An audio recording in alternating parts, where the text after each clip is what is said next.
Hi, everybody. Thanks for joining me today. This is Mitch Tanenbaum with this week's Security News Update.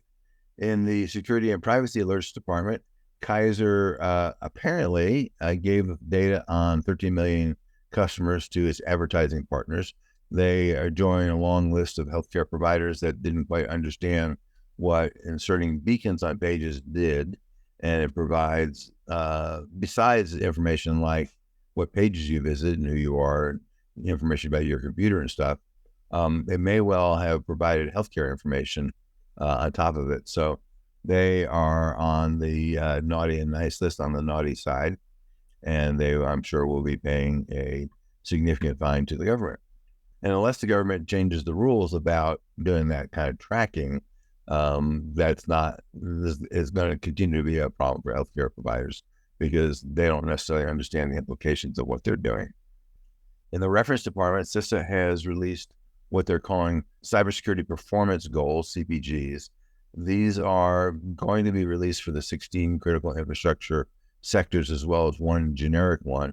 We already see the Department of Energy pushing out to its vendors saying, where are you with regard to these CPGs? Anticipate seeing more of that. Among the critical infrastructure sectors is IT.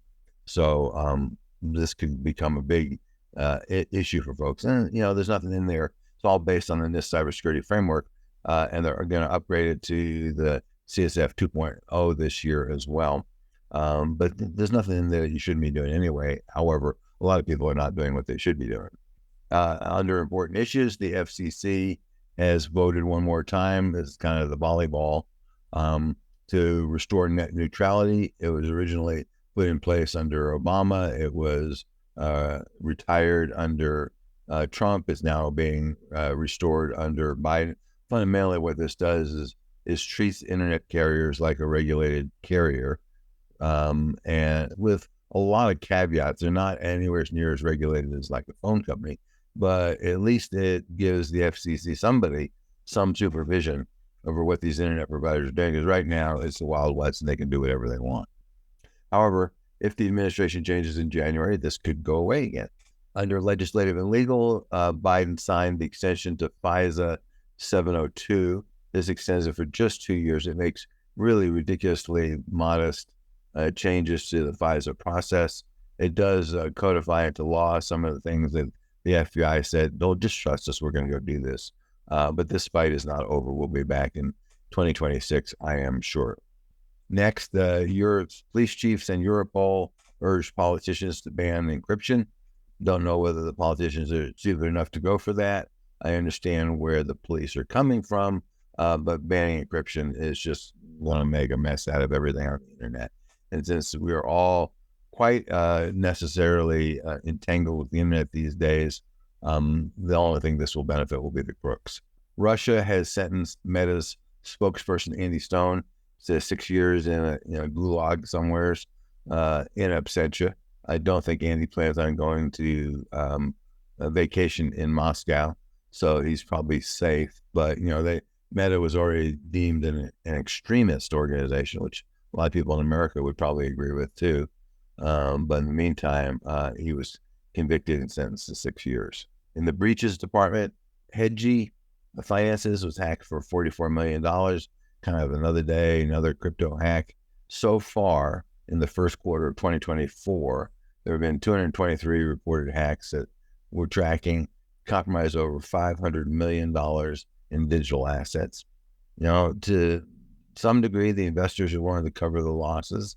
Bully for them. But you, as someone whose hard-earned money is in this, needs to make sure that you understand what the risk factors are. And next, the Cannes Hospital Center, which is also known as Versailles Hospital, turned off all their computers to contain a cyber attack, forcing staff to revert back to like the 1950s. They are redirecting patients to other hospitals, which means they are losing revenue, in addition to spending a lot of money dealing with the cyber attack. Probably would have been cheaper to have decent cybersecurity, but we know how that goes in the healthcare industry. Now, what they're saying is it's going to take them a long time to restore services.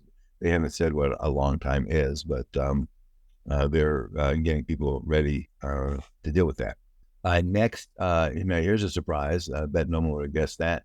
Researchers have figured out how to use GPT-4 to hack known vulnerabilities, which means that your window to patch has just gone down some more. These researchers said they have not released the prompt, that's a good thing, but it only took 91 lines of prompt to go do this. And they said that the code that GPT-4 wrote they took a sample of a dozen known vulnerabilities. They were successful at using the code that GPT-4 wrote 90%, close to 90%, like 88% of the time. So that's scary. They said this is better than GPT 3.5 and also some of the tools that researchers currently use. So we're in a situation here where, what the script kid is going to do is they're going to go off and learn about the new vulnerabilities from the XYZ vendor. They'll feed this into GPT. GPT will give them the malware and they will go run it. So where people have always said, well, we'll wait 30 days or we don't know whether the vendor broke something. Well, you can do that, but you're really doing that at your own risk. Next, UnitedHealth admits that possibly 1/3 of the U.S. is going to be covered by their breach. They support 900,000 doctors, 33,000 pharmacies, 5,000 hospitals, and 600 laboratories, and they process 15 billion transactions a year. So they're saying it's about 1 in 3 patients in the United States. So expect and I don't know what the feds are going to do in terms of breach notification. This is an oddball situation, but definitely a case where third-party service providers are the cause, right? Because the doctors and the hospital didn't do anything wrong, but the doctors and the hospitals are the ones that are going to get sued. The TikTok ban, what does it mean? First of all, it's not clear what it means. That's, I think, number one. We'll wind up, and curiously, they kind of did this in a way that this happens after the election. So if they want to come back and say we were just kidding, they can do that. ByteDance, which is TikTok's parent, says that TikTok actually operates at a loss, and not running TikTok in the United States financially won't hurt them as a result of that. Do they really care whether U.S. users are sad because they can't get their TikToks? Probably not. But what this really is this is a gift to YouTube and Facebook and Instagram in an election year.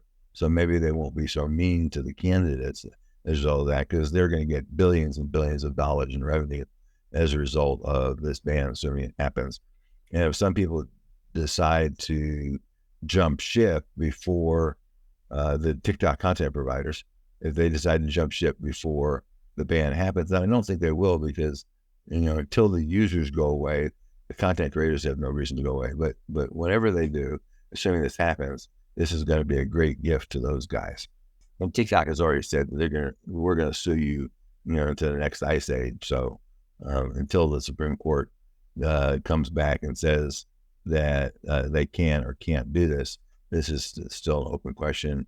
And I'm guessing that they will get an injunction against the United States.